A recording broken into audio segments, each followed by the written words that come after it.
इस कहानी की शुरुआत एक एलियन से होती है जो अपने बेटे को एक मैसेज भेज रहा होता है। वो मैसेज में बताता है कि हजारों साल पहले चेरनो नाम का एक एलियन जो ग्रहों पर हमला करके उन पर कब्जा कर लेता था, उसने पृथ्वी पर हमला कर दिया। लेकिन पृथ्वी के एक ग्रेट साइंटिस्ट जिसका नाम फेलो था, उन्होंने चेरनो का सामना किया। जीत उनकी मुट्ठी में थी। लेकिन तभी चेरनो अपने सबसे पावरफुल वेपन जिसका नाम वेब हीटर था उसे मैदान में उतार दिया, जिससे वो लोग हारने लगे क्योंकि वेब हीटर अपने रास्ते में आने वाली हर एक चीज को नष्ट कर देता था। ये देखकर फेलो ने चेरनो से लड़ने के लिए कुछ ऐसे योद्धाओं की एक टीम बनाई जिनके पास टेलीपोर्टेशन की पावर थी। फेलो ने इस टीम की मदद से चेरनो को हरा दिया और चेरनो का शिप क्रैश होकर चांद से टकरा गया और जिसकी वजह से चांद के कई टुकड़े हो गए। चेरनो का शिप क्रैश होकर वापस पृथ्वी पर आ गिरा और उसे पृथ्वी के कोर में ही कैद कर लिया गया। इस प्रकार हुए इस खतरनाक युद्ध के बाद पृथ्वी का वातावरण पूरी तरह से चेंज हो गया और पृथ्वी पर बाढ़, सूखा और बीमारियां फैलने लगी, जिसे देखकर गैलेक्टिक काउंसिल जो पूरे ब्रह्मांड के प्रत्येक सिविलाइजेशन को कंट्रोल करता था,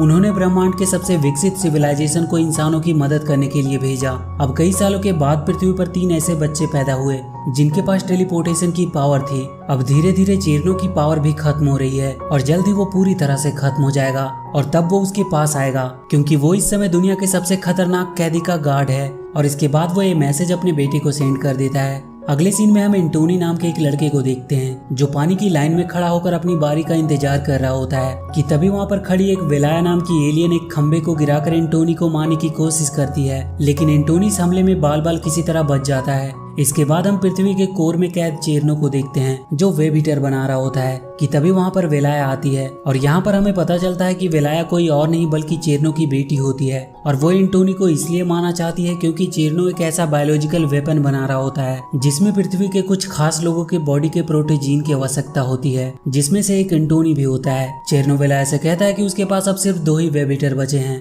और जब ये खत्म होंगे तो इन्हीं के साथ वो भी खत्म हो जाएगा। इससे पहले ही उसे कुछ करना होगा और किसी भी हालत में उसे प्रोटीन को लाकर उसे देना ही होगा। ये सुनकर वेलाया वहाँ से चली जाती है। इसके बाद हम एक बड़े से स्टेडियम को देखते हैं जिसमें कुछ प्लेयर वेब हीटर को पकड़ने का खेल खेल रहे होते हैं। दरअसल अगर वेब हीटर को 5 टाइम किक किया जाए तो वो डीएक्टिवेट हो जाता है और इसीलिए फेलो ने इस स्टेडियम को ठीक चेरनो के शिप के ऊपर बनाया होता है और उस वेब हीटर को किक करने का एक गेम बना दिया होता है ताकि जब भी चेरनो पृथ्वी पर तबाही मचाने के लिए वेब हीटर को लॉन्च करे तो स्टेडियम में मौजूद प्लेयर खेल खेल में उस वेब हीटर को किक करके डीएक्टिवेट कर दे। शहर में इस गेम का क्रेज इतना ज्यादा होता है कि लोग अपना सारा काम धंधा छोड़कर इस गेम को देख रहे होते हैं। वहीं दूसरी तरफ हम एंटोनी को देखते हैं जो एक दुकान में जॉब मांगने के लिए जाता है, लेकिन शॉप ओनर वहाँ लाइव चल रहे गेम को देखने में बिजी होता है और वो एंटोनी को वहाँ से चले जाने को कहता है, जिससे एंटोनी को गुस्सा आ जाता है और उसका शॉप ओनर के साथ वहीं झगड़ा हो जाता है। शॉप ओनर एंटोनी को धक्के मारकर वहाँ से बाहर निकाल देता है। इसके बाद हम कॉस्मोबॉल गैलेक्टिक लीग को देखते हैं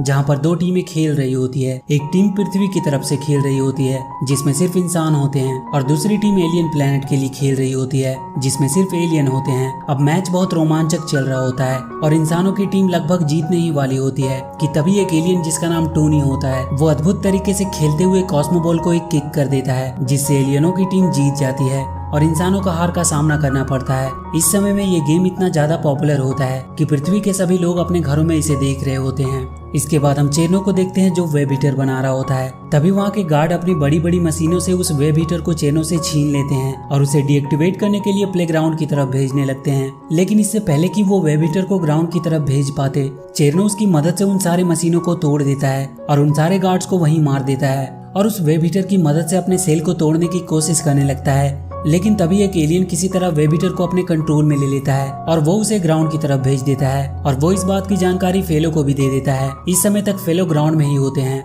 वो ये खबर सुनते ही वहाँ की दोनों टीमों को जल्दी से रेडी होने को कहते हैं और वहाँ से बाहर निकल जाते हैं और अब तक वेब हीटर भी ग्राउंड में आ चुका था और इसके बाद दोनों टीम वेब हीटर को किक करने में लग जाती है। वहाँ उन दोनों टीमों के बीच एक रोमांचकारी मैच होता है और पृथ्वी की तरफ से खेल रही नताशा के एक शानदार किक के साथ पृथ्वी आज पहली बार फाइनल में अपनी जगह बनाने में कामयाब हो जाती है और वेब हीटर डीएक्टिवेट होकर एक अंधेरी जगह पर गिर जाता है जहाँ पर उसी की तरह बहुत से डीएक्टिवेट वेब हीटर पड़े होते हैं। ये देखकर चेरनो आग बबूला हो जाता है। वहीं दूसरी तरफ दुनिया के हर कोने से लोग ये गेम देख रहे होते हैं और वो आज पृथ्वी के जीतने पर बहुत खुश होते हैं। अब हम एंटोनी को देखते हैं जो उदास होकर शहर में ऐसे ही घूम रहा होता है। तभी एक अनाउंसमेंट होता है जिसमें बताया जाता है कि पृथ्वी की टीम में एक प्लेयर की जरूरत है, लेकिन एंटोनी को इस अनाउंसमेंट में कोई इंटरेस्ट नहीं होता है क्योंकि इस गेम में ही उसे कोई रुचि नहीं थी। इसके बाद वो अपने घर आ जाता है जहाँ पर वो अपनी मॉम को नीचे गिरा हुआ पाता है क्योंकि उसकी मॉम को वो गेम बहुत पसंद होता है और इसीलिए वो पूरा दिन बस गेम देखती रहती थी, जिससे उनकी हालत और भी खराब होना शुरू हो जाती है।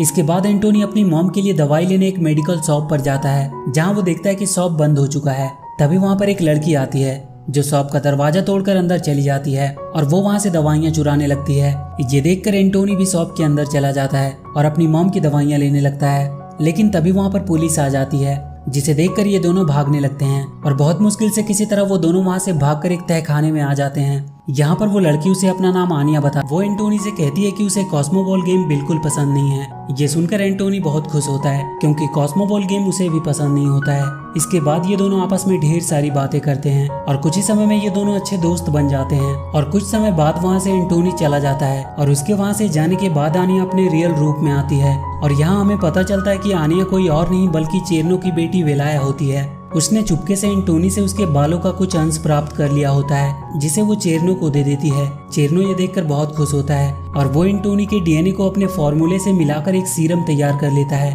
और जब वो इस सीरम को अपने वेपन पे लगाता है तो वो कुछ समय के लिए एक्टिवेट हो जाता है पर फिर तुरंत ही वो डीएक्टिवेट भी हो जाता है। इस बात से चेरनो को बहुत गुस्सा आता है और वो वेलाया को सख्त हिदायत देता है कि इस बार किसी तरह एंटोनी को मार दो और उसके प्रोटोजीन जल्द से उसे ला कर दे। इसके बाद हम एंटोनी को देखते हैं जो अपने घर पे आ जाता है, लेकिन वहाँ पर फेलो भी अपनी टीम के साथ आया होता है जो एंटोनी को अपने टीम के 4th प्लेयर के रूप में लेना चाहता है क्योंकि एंटोनी के पास टेलीपोर्टेशन की पावर होती है। इसके बाद एंटोनी अपनी मॉम को ठीक करने की शर्त पर उनके साथ जाने के लिए राजी हो जाता है। एंटोनी फेलो के साथ ग्राउंड में आ जाता है जहाँ पर वो उतने सारे हाईटेक टेक्नोलॉजी को देखकर पूरी तरह से हैरान हो जाता है। इसके बाद यहाँ पर उसकी ट्रेनिंग शुरू हो जाती है, लेकिन एंटोनी को इस गेम में कोई इंटरेस्ट नहीं होता है। एक दिन जब एंटोनी नताशा के साथ अपने घर पर होता है जहाँ पर नताशा एंटोनी की मॉम का इलाज कर रही होती है कि तभी वहाँ पर एक लड़का आता है जो एंटोनी को एक डिवाइस देकर बताता है कि आनिया तुम्हें बुला रही है। ये सुनकर एंटोनी आनिया के पास पहुंच जाता है जहाँ पर आनिया उसे अपनी बातों में फंसाकर उसे एक लकड़ी का टुकड़ा देती है और उससे कहती है कि तुम्हें कॉस्मोबॉल गेम बिल्कुल पसंद नहीं है और इसलिए इस लकड़ी को ले जाकर कॉस्मोबॉल ग्राउंड में छोड़ देना,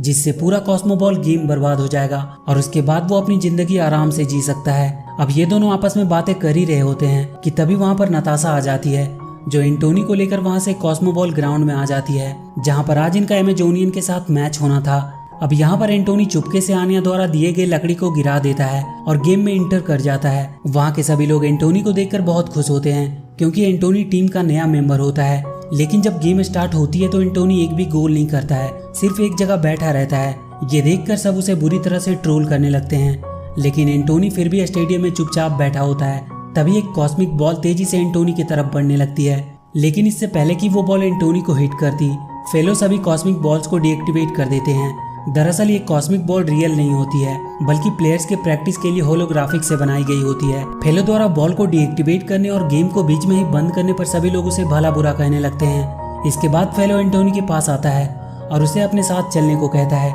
लेकिन एंटोनी उसके साथ जाने से मना कर देता है और कहता है कि उसने उससे झूठ बोला है कि वो उसकी मॉम का इलाज करेंगे। ये सुनकर नताशा एंटोनी को एक होलोग्राफिक वीडियो दिखाती है जिसमें वो देखता है कि उसकी मॉम पूरी तरह से ठीक है और इसके बाद नताशा एंटोनी को समझाती है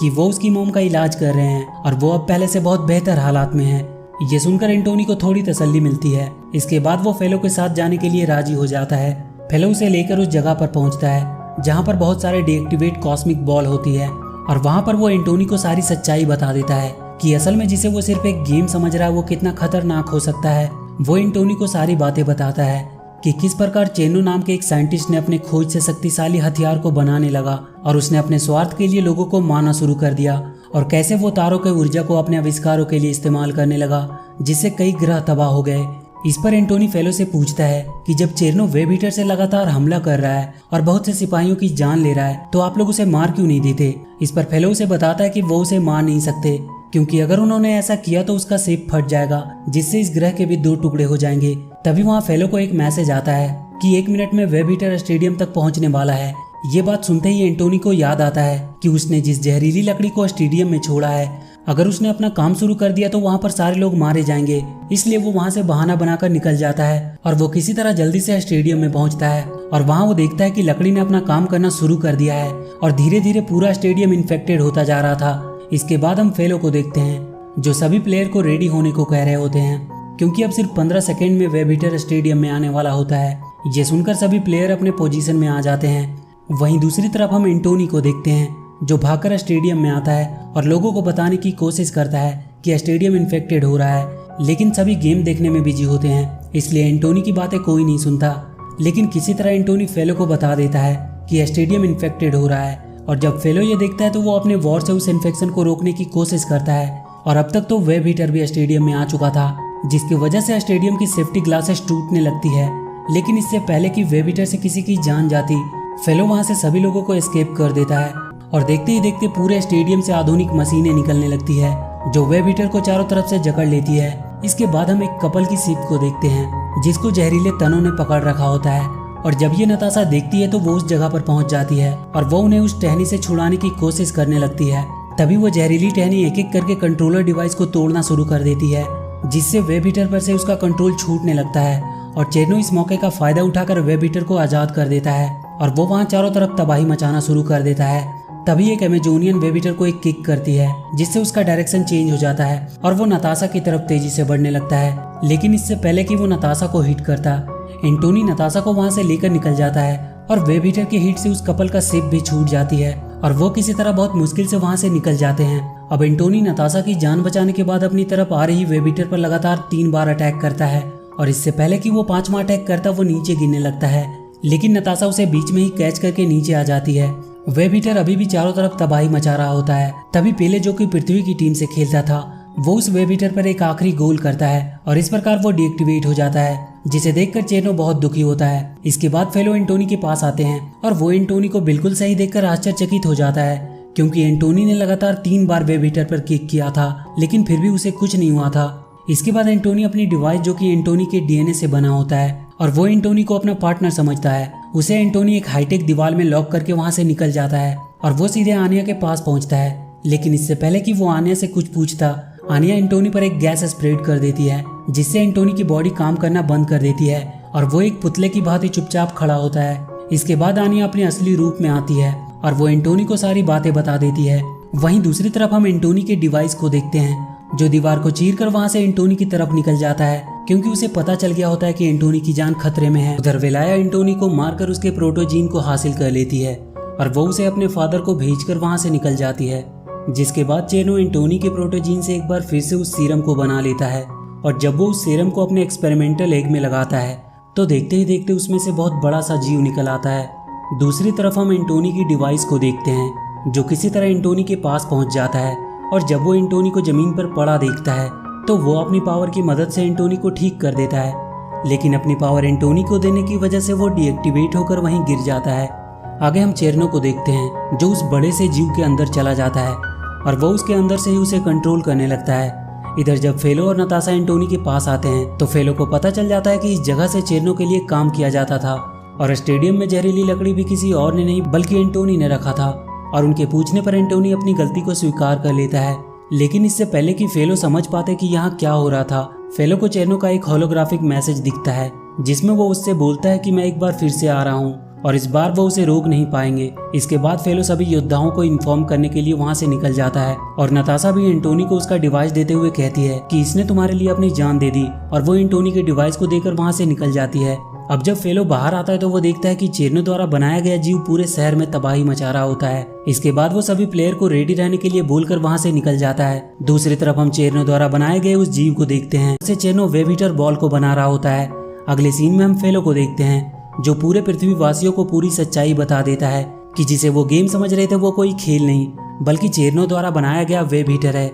जो जल्द ही पूरी पृथ्वी पर किसी बारिश की बूंदों की तरह गिरने वाला है जिससे सब कुछ बर्बाद हो जाएगा। लेकिन वो चिंता ना करे, वो उसके साथ मिलकर लड़ेंगे और एक बार फिर से चेरनो को हरा देंगे। फेलो की बात सुनकर सभी लोग पूरी तरह से परेशान हो जाते हैं। इधर एंटोनी अपने द्वारा की गई गलतियों से बहुत दुखी होता है और वो अपनी डिवाइस के साथ अपने घर पर ही लेटा होता है। तभी वहाँ पर उसकी मॉम आती है जो उसे समझाती है कि आज पूरी दुनिया को उसकी जरूरत है। गलतियाँ तो हर किसी से होती है, लेकिन बुद्धिमान व्यक्ति वही है जो अपनी गलतियों से सीखे इसके बाद हम फेलो को देखते हैं जो गैलेक्टिक काउंसिल को चेरनो के द्वारा बनाए गए बायो वेपन के बारे में बताता है और उनसे मदद मांगता है। चेरनो अपने बायो वेपन की मदद से बहुत सारे वेबिटर बॉल को पृथ्वी की तरफ छोड़ देता है, जिसे पृथ्वी के प्लेयर किक करके डीएक्टिवेट करने की कोशिश कर रहे होते हैं। और अगले सीन में हम चेरनो के बायो वेपन को देखते हैं जिसे गैलेक्टिक काउंसिल की आर्मी चारों तरफ से घेर लेती है और उसे कंट्रोल करने की कोशिश करती है, लेकिन वो ऐसा करने में असफल होते हैं और चेरनो अपने बायो वेपन की मदद से एक एक करके सभी शिप को डिस्ट्रॉय कर देता है, जिसे देखकर फेलो पूरी तरह से हैरान हो जाता है।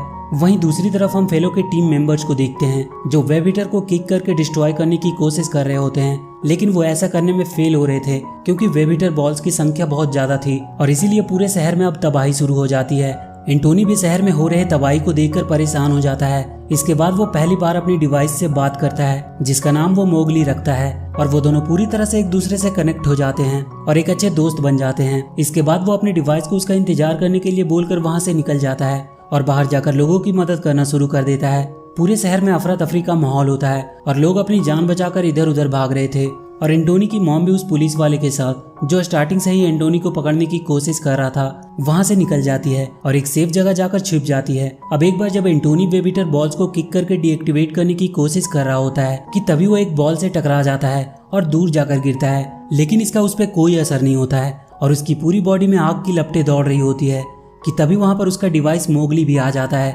जो खुद को रिपेयर करके एक बार फिर से एंटोनी के साथ जुड़ जाता है और उसे एक सुरक्षा कवच प्रोवाइड करता है, जिसे देखकर एंटोनी बहुत खुश होता है। दूसरी तरफ हम फेलो को देखते हैं जो नताशा के साथ शिप में होते हैं। इधर एंटोनी अपने डिवाइस के साथ जुड़कर एक एक करके सभी वेबिटर बॉल्स को खुद के अंदर एब्जॉर्ब करना शुरू कर देता है, जिसे देखकर सभी हैरान होते हैं। और अगले सीन में हम फेलो को देखते हैं जो नताशा के साथ चेरनो के बायो वेपन के अंदर आ जाता है, जिसके बाद चेरनो और फेलो के बीच में फाइट होना शुरू हो जाती है। और एक समय ऐसा भी आता है जब फेलो जीतने ही वाला होता है कि तभी चेरनो की बेटी फेलो पर वही गैस स्प्रेड कर देती है, जिससे फेलो की पूरी बॉडी पैरालाइज हो जाती है। दूसरी तरफ हम अर्थ का सीन देखते हैं जहां पर एंटोनी की मॉम पुलिस वाले के साथ होती है कि तभी पुलिसमैन लोगों को बचाने के लिए वहां से बाहर जाने लगते हैं और वहीं हमें ये भी पता चलता है कि ये पुलिस वाला कोई और नहीं बल्कि एंटोनी के डैड होते हैं, जिनके बारे में एंटोनी को कुछ पता नहीं होता है। इसके बाद हम चेरनो को देखते हैं जो फेलो को मारने ही वाला होता है कि तभी वहां पर एंटोनी आ जाता है जो चेरनो की बेटी को अपने कब्जे में ले लेता है और फेलो को छोड़ने को कहता है, लेकिन चेरनो अपनी बेटी को ही मार देता है और एंटोनी को कैद कर लेता है। इसके बाद वो फेलो को भी मार देता है। यहाँ पर आनिया एंटोनी को बताती है कि तुम जिस जीव के अंदर हो वो तुम्हारे ही प्रोटोजीन से बना है, इसलिए उससे बात करने की कोशिश करो, उसे फील करो। उसके बाद एंटोनी ऐसा ही करता है और वो देखते ही देखते उस जीव के सामने खड़ा हो जाता है। इसके बाद वो बहुत मुश्किल से उसे कंट्रोल करने की कोशिश करता है और वो ऐसा करने में सफल भी हो जाता है, जहाँ पर एंटोनी को पता चलता है कि ये तो सिर्फ एक छोटा सा बच्चा है जो एंटोनी के साथ बहुत खुश होता है, लेकिन चेरनो इसे कंट्रोल करके अपने मतलब के लिए इस्तेमाल कर रहा था। और तभी चेरनो उस जीव को कंट्रोल करके एंटोनी को मारने की कोशिश करता है, लेकिन इस बार वो जीव चेरनो के कंट्रोल में नहीं आता है और वो अपने अंदर ही चेरनो को जलाकर मार डालता है। चेरनो के मरते ही शहर की तरफ तेजी से बढ़ रहे वेबिटर बॉल्स डीएक्टिवेट हो जाते हैं और पूरा शहर तबाह होने से बच जाता है। इसके बाद नताशा को अर्थ काउंसिल का हेड बना दिया जाता है और एंटोनी अपने बायोमेट्रिक जीव की मदद से चांद को वापस जोड़ देता है और वो अपने मॉम डैड नताशा और उस बायोमेट्रिक जीव के साथ खुशी से रहने लगता है।